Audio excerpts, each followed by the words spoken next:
kommt Lilli und erzählt euch was. Hier kommt Lilli und das macht viel Spaß.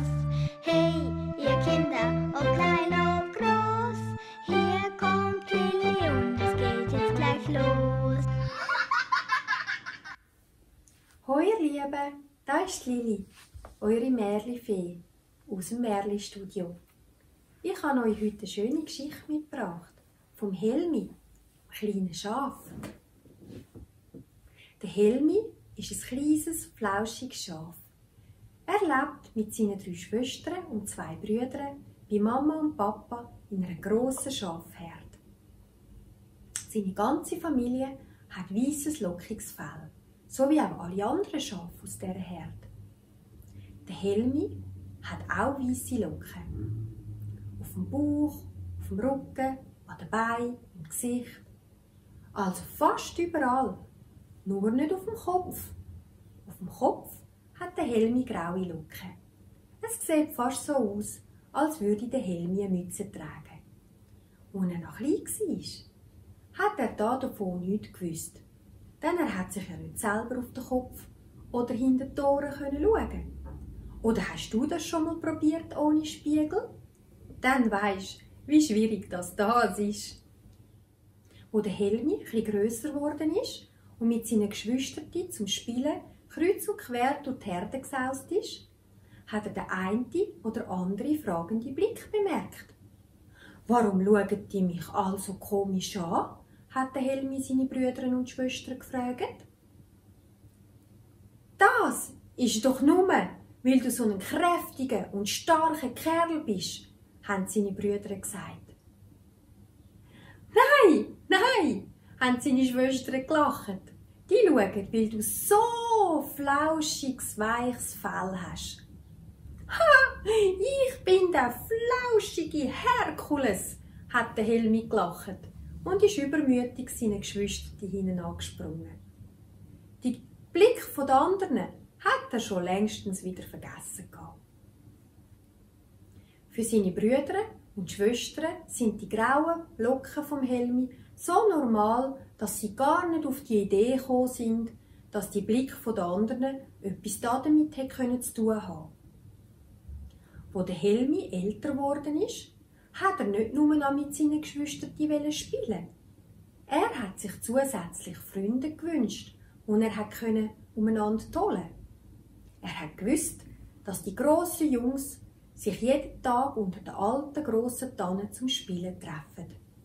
Eines Tages hat der Helmi seinen ganzen Mut zusammengenommen und ist Richtung Tannen marschiert. Bevor er die jedoch erreicht hat sich ihm eine Gruppe von Jungs in den Weg gestellt. «Wo will denn die graue Locke hin?» haben sie neugierig gefragt. «Ich will zu der alten Tanne, um neue Freunde zu finden», hat der Helmi entschlossen gesagt. «Ha! Denkst du tatsächlich, so wie du aussiehst, will jemand dein Freund sein?» haben die Jungs gelacht. «Wieso? Ich sehe doch genau so aus wie ihr», hat sich der Helmi gewundert. «Wie bitte?» Die Jungs haben ihn grinsend angeschaut. «Siehst du auf unseren Köpfen etwa graue Locken?» «Was für graue Locken?» Der Helmi hat die Jungs fragend angeschaut. «Ich glaube, der hat wirklich keine Ahnung», hat der Älteste von diesen Jungs gesagt. «Geh doch zum kleinen Teich und schau ins Wasser, dann siehst du genau, was wir meinen.» Die Jungs haben sich umgedreht und haben den Helmi einfach stehen gelassen. Der Helmi hat keine Ahnung, von was jetzt gerade geredet worden ist. Da er jetzt definitiv keinen Mut mehr hat, um zur alten Tanne zu gehen, ist er stattdessen halt zum kleinen Teich gegangen.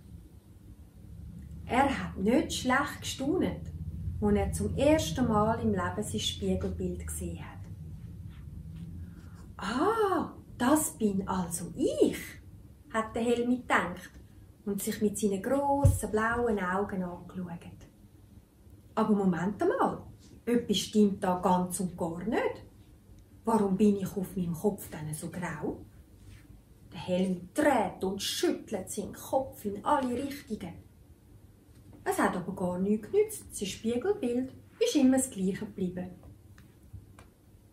Vielleicht bin ich einfach nur dreckig, hat er gedacht. Genau, das ist es. Ich muss nur meine Haare mit Wasser waschen. Und dann werden die genauso weiss wie mein Bauch. Der Helmi versucht, seinen Kopf ins Wasser zu heben. Und hat im gleichen Moment gerade sein Gleichgewicht verloren. Platsch! Schon ist der Helmi im Wasser gesessen und von oben bis unten pitschenass gsi. Ein Frosch, der auf einem Seerosenblatt gesessen ist und alles beobachtet hat, der kugelt sich vor Lachen. Das ist überhaupt nicht lustig, hat der Helmi grimmig und beleidigt gesagt. Mal, das ist sehr wohl lustig, hat der Frosch gemeint. Wie du da im Wasser sitzt, mit der Seerose in deinen grauen Locken. Hat der Frosch da eben graue Locken gesagt? Der Helmi schaut ins Wasser und musste feststellen, dass seine Locken tatsächlich auf dem Kopf immer noch grau sind. Schnell hat er sich die Seerosen aus dem Haar gezogen und ist aus dem Teich geklettert. Es hat schon angefangen zu dämmern und ein kühler Wind ist aufgekommen und der Helmi schlottert vor Kälte. Der Helmi ist jetzt müde und hungrig und will nur noch heim zu Mama und Papa. Als er am Abend endlich trocken und satt neben seiner Mama im Wiesenbettchen liegt, ist die Welt für den Helmi wieder in Ordnung. Er fühlt sich geborgen und geliebt. Seine Äugel sind schon ganz schwer, als er sich noch näher an seine Mami ankuschelt und mit leislicher Stimme fragt: Bin ich anders als die anderen?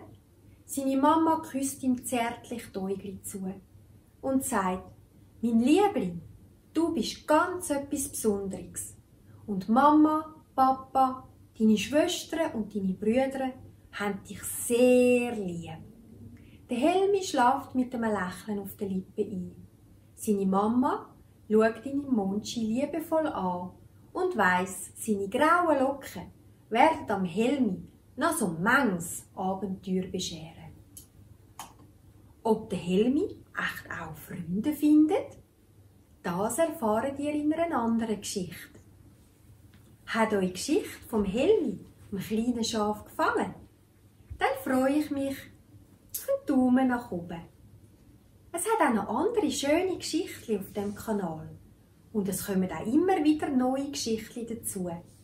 Ich freue mich sehr, wenn ihr wieder vorbeischaut und zuhört. Und bis dann sage ich Tschüss, eure Lili.